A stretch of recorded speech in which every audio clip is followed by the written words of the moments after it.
मरहबा collection mall, readymade कपड़ों का भरपूर खजाना। Jeans pant, T shirt, cargo pant, night pant, बच्चे और बच्चियों के लिए अच्छे खूबसूरत और उम्दा ड्रेस। पता याद रखें, जमूर हाई स्कूल मेन रोड, जैतून हजीन मस्जिद के पास।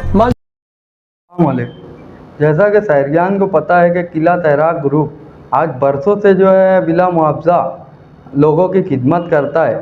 इसी सिलसिले में हमारे को जो है 2022 के अंदर हम लोगों ने एक 15 लोगों का ग्रुप तश्कील दिया। हमारे से पहले जो हमारे बुज़ुर्ग हैं, नज़ीर अहमद जूनियर, शकील जेकी, पाले डीसी और बहुत सारे लोग जिनका नाम अगर मेरे ध्यान में नहीं आ रहा होगा, ऐसे बहुत सारे लोगों ने इस काम को अंजाम दिया है। उसी तर्ज पर हम लोगों ने 2022 में एक अदारा महाराष्ट्र शासन के हिसाब से रजिस्ट्रेशन करवाया, जिसके अंदर 15 मेंबरान शामिल हैं, जिसमें आज तक हम लोगों ने 700 डेड बॉडियाँ निकाल चुके हैं पूरे महाराष्ट्र से। तो हमारा बोलने और बताने का मकसद ये है कि किला तैराक ग्रुप बिला मुआवजा, बिला यानी सर तो ये काम करता है। और किला तैराक ग्रुप एक गैर सियासी अदारा है।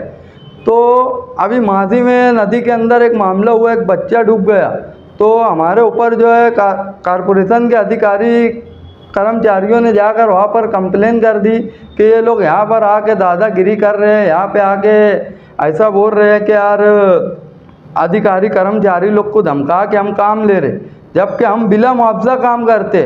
इसी सिलसिले में हमारे ऊपर केस दाखिल किया गया। इस केस दाखिल होने के बाद जब मुझे पुलिस स्टेशन में बुलाया गया, मैं वहाँ पर गया। वहाँ से हम लोग जो है जितने भी सियासी लोग हैं, किसी का कोई फ़ोन नहीं उठा रहा, कोई बोल रहा कि मैं बाहर है, कोई बोल रहा मैं यहाँ है। तो हम लोगों ने शेख आसिफ साहब को फ़ोन किया। शेख आसिफ साहब भी उस टाइम बम्बई में थे।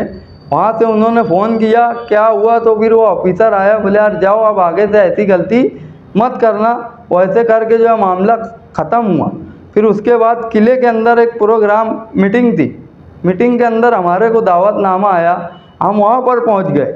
इससे पहले 25 बार मुफ्ती मोहम्मद इस्माइल साहब की तरफ से प्रोग्राम किया गया, हम वहाँ पर भी पहुँचे, क्योंकि किला तैराक ग्रुप गैर सियासी अदारा है। हमें जो बुलाएंगा हम वहाँ जाते हैं और हमें जाना पड़ेगा, इसकी वजह यह है। और अभी फिर उसके बाद जो है हज़रत मौलाना मुफ्ती साहब का जो प्रोग्राम हुआ, वहाँ पर 70 लोगों का नाम डिक्लेयर किया गया। तो हमारा बोलना शहरियान से ये कि असली और नकली की जो लड़ाई है वो आप डिसाइड कर लो कि कौन लोग काम करते, क्या नहीं करते। और रही बात हिमायत और मुखालफत की, तो हम आने वाले दिनों में इसका ऐलान करेंगे। तरीके से मुफ्ती मोहम्मद इस्माइल साहब का भी प्रोग्राम जुमा के दिन हुआ, वहाँ से हमारे को यानी कोई दावतनामा या कोई दावत नहीं आई। अगर आती तो हो ना हो हम वहाँ खड़े रहते।